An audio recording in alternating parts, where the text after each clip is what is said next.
Hipong ilog o sa Kapampangan, paro ulang. Freshwater prawn ang tawagin yata ito sa English. Yan po ang lalaki oh.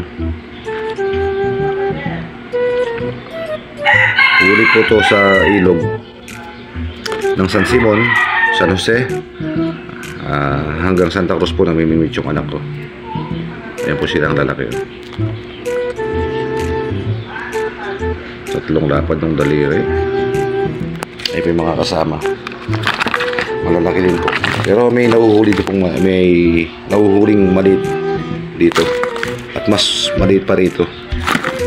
Swertihan lang po ang paghuli ng malaki. Pag na-tsempo po yung pamingwit mo sa malalaki, swerte mo. At saka po pala yung sima na ginagamit o pamingwit dito, sadya akong ginawa.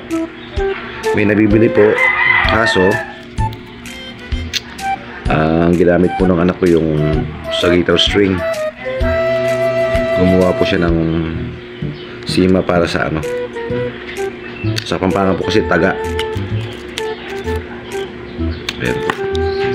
Yung pamingwit po na pangisda may nahuhuli din, pero kaso bihirang bihira.